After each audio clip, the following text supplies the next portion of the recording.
Welcome to एजलेसनेस।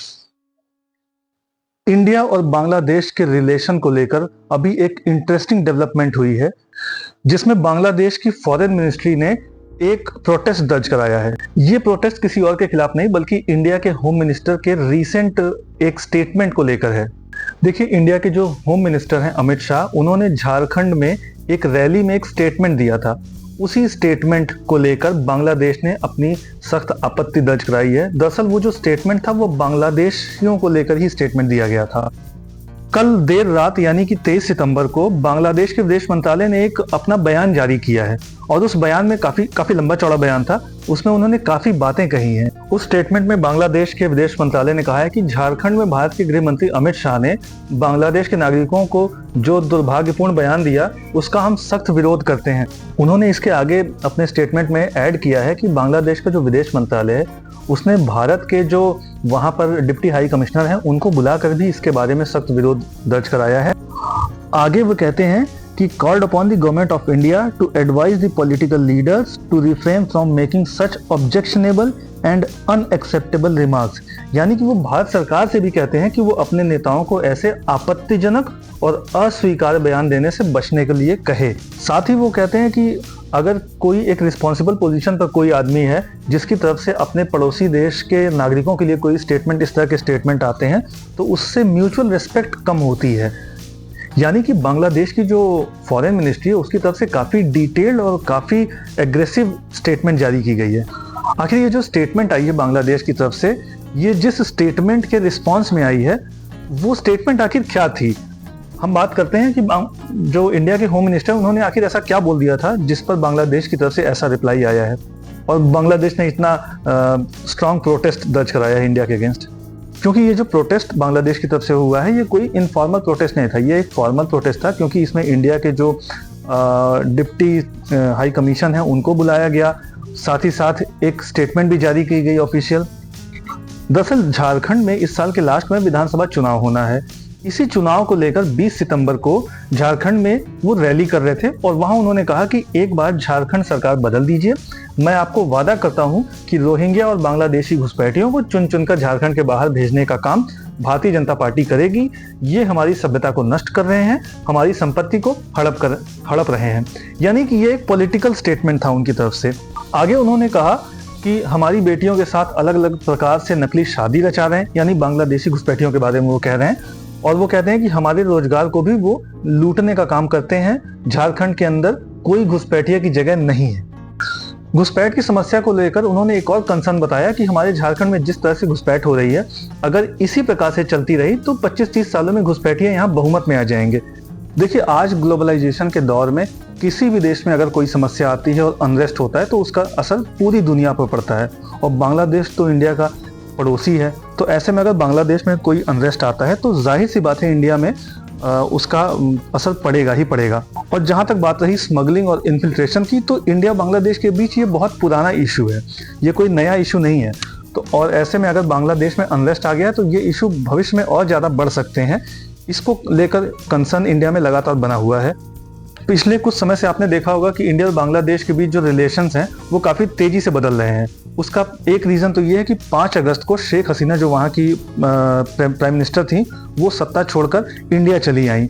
दरअसल उनके against जो प्रोटेस्ट चल रहा था वो काफ़ी बढ़ गया था, और वो शुरू ऐसे हुआ था कि उनकी एक रिजर्वेशन पॉलिसी थी जिसके अगेंस्ट में स्टूडेंट्स ने वो प्रोटेस्ट स्टार्ट किया था, और धीरे धीरे बढ़ के इतना बढ़ गया कि उन्हें देश छोड़ना पड़ा और अपना पद भी छोड़ना पड़ा।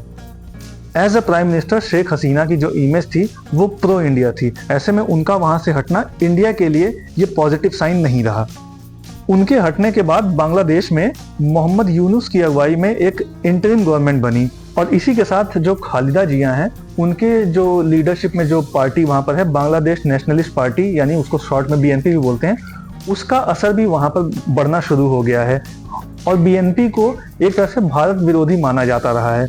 अब झारखंड में जो इंडिया के होम मिनिस्टर हैं उनका जो स्टेटमेंट आया है वो इरेलेवेंट नहीं है, क्योंकि डेमोग्राफिक चेंजेस जो हैं वो इंडिया में हुए हैं, और खासकर अगर बात करें झारखंड की तो झारखंड पर भी इसका इम्पैक्ट पड़ा है, क्योंकि वहां पर जो संथाल परगना है वहां पर ट्राइबल पॉपुलेशन में काफी तेजी से कमी आई है, जो कि 44% से घट के 28% हो गई है।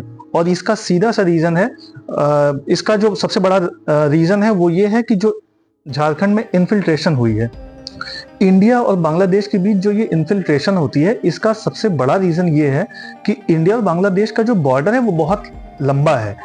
दरअसल 4096 किलोमीटर का इंडिया और बांग्लादेश का बॉर्डर है। ये इंडिया का किसी भी देश के साथ जो बॉर्डर है उसमें सबसे बड़ा बॉर्डर इंडिया का बांग्लादेश के साथ ही है। ऐसे में इन्फिल्ट्रेशन को रोकना इंडिया के लिए बहुत बड़ा चैलेंज है। और ये जो इन्फिल्ट्रेशन का जो इशू है, ये इंडिया और बांग्लादेश के बीच का जो रिलेशन है उसको बहुत तरीके से प्रभावित करता है। और इसमें इंडिया हो या बांग्लादेश, दोनों का ही स्टैंड बड़ा ही कांस्टेंट रहा है। इंडिया कॉन्स्टेंटली ये बात कहता रहा है कि बांग्लादेश की तरफ से इन्फिल्ट्रेशन होती रही है और ये इन्फिल्ट्रेशन इलीगल होती रही है। दूसरी तरफ बांग्लादेश का जो स्टैंड रहा है वो भी कांस्टेंट रहा है इंडिया की ही तरह, पर इंडिया के अगेंस्ट रहा है। वो कॉन्स्टेंटली इस बात को डिनाई करते रहे हैं कि उनकी तरफ से कोई इलीगल इमिग्रेशन या इलीगल इन्फिल्ट्रेशन इंडिया में होती रही है। इवन स्मगलिंग को भी वो डिनाई करते रहे हैं। तो ऐसा नहीं है कि आज वहाँ पर शेख हसीना नहीं है इसलिए बांग्लादेश का ये स्टैंड है। बांग्लादेश जब शेख हसीना थी या उसके पहले भी उनका यही स्टैंड रहा करता था इस इशू को लेकर। लेकिन इसके बावजूद ये कहा जा सकता है कि शेख हसीना के समय बांग्लादेश और इंडिया के रिलेशन इससे बेटर थे। आज वो रिलेशन उतने अच्छे नहीं है। इसका बहुत बड़ा एग्जांपल ये है कि अभी इंडिया के प्राइम मिनिस्टर भी यूएस की यात्रा पर थे और बांग्लादेश की तरफ से मोहम्मद यूनुस भी वहाँ पर ही थे। प्राइम मिनिस्टर मोदी ने यूएसए में कई देशों के साथ बायलैटरल मीटिंग्स की, लेकिन वो मोहम्मद यूनुस से वहाँ पर नहीं मिले। ये दिखाता है कि इंडिया और बांग्लादेश के बीच इस वक्त रिलेशन कैसे हैं। यही नहीं, बांग्लादेश में अभी एक प्राकृतिक आपदा आई, बांग्लादेश में काफ़ी बड़े पैमाने पर वहाँ पर बाढ़ आ गई। उसके लिए भी बांग्लादेश में इंडिया को ही ब्लेम किया जा रहा था। उनकी तरफ से उनका कहना था कि इंडिया ने अपने बांध जो है खोल दिए हैं, जिसकी वजह से एक्स्ट्रा पानी आ गया और उसकी वजह से बांग्लादेश में इतनी भीषण बाढ़। इंडिया और बांग्लादेश के बीच ये कोई स्टैंड अलोन इशू नहीं है। पिछले 2 महीने से लगातार इस तरह के इश्यूज लगातार डेवलप हो रहे हैं, नई नई डेवलपमेंट्स हो रही हैं। बांग्लादेश की तरफ से लगातार कुछ न कुछ स्टेटमेंट्स दिए जा रहे हैं इंडिया के अगेंस्ट, चाहे वो वहाँ पर आई बाढ़ के लिए इंडिया को ब्लेम करना हो, या फिर मेगाफोन डिप्लोमेसी के बारे में आपने सुना ही होगा वो हो, या फिर उनकी जो फॉर्मर प्राइम मिनिस्टर शेख हसीना जो कि इंडिया में हैं इस वक्त, उसको लेकर इंडिया के अगेंस्ट जो स्टेटमेंट्स आ रहे हैं उनके, या फिर अभी ये जो कल का रीसेंट प्रोटेस्ट उनकी तरफ से आया है ये हो। अभी ये जो होम मिनिस्टर की तरफ से स्टेटमेंट आया है, ऐसा नहीं है कि बांग्लादेश के अगेंस्ट उनका कुछ स्टेटमेंट है, ये पूरी तरह से टोटली इंडिया की सिक्योरिटी से रिलेटेड स्टेटमेंट है। इंडिया का ये पूरा राइट बनता है कि वो अपनी इंटरनल सिक्योरिटी के लिए जो भी चीज़ें हो सकें वो करे, और ये इंडिया का ही नहीं किसी भी देश का ये राइट है। इंडिया का कहीं से भी ये इंटेंशन नहीं है कि इंडिया का बांग्लादेश से रिलेशन खराब हो।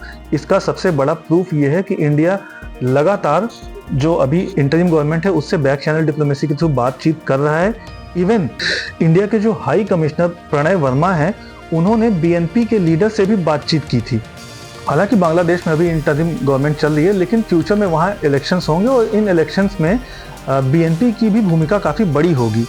तो इंडिया वहाँ पर बांग्लादेश में जितने भी स्टेक होल्डर्स हैं उनसे लगातार बातचीत कर रहा है, उनसे संपर्क कर रहा है, जो कि ये दिखाता है कि इंडिया बांग्लादेश से अच्छे रिश्ते चाहता है, मजबूत रिश्ते चाहता है। इंडिया के लिए ये बहुत ज़रूरी भी है कि बांग्लादेश में जल्दी से जल्दी स्टेबिलिटी आए, एक स्टेबल गवर्नमेंट आए, क्योंकि जितना ज़्यादा इंटरनल डिस्टर्बेंस होगा उतनी ज़्यादा इकोनॉमिक क्राइसिस होगी और उतनी ज़्यादा वहाँ पर इश्यूज होंगे और उतना ही वहाँ पर इंडस्ट्रीज़ को भी नुकसान होगा, जो कि फ्यूचर में बांग्लादेश की तरफ से इन्फिल्ट्रेशन हो या स्मगलिंग हो उसको और ज़्यादा बढ़ावा देगा।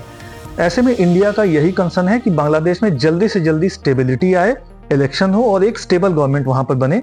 इससे इंडिया और बांग्लादेश के साथ साथ पूरे साउथ एशिया के लिए ये बहुत ज़रूरी है। इसी तरह के और भी अपडेट्स जानने के लिए लाइक और सब्सक्राइब करें agelessness. Thank you very much.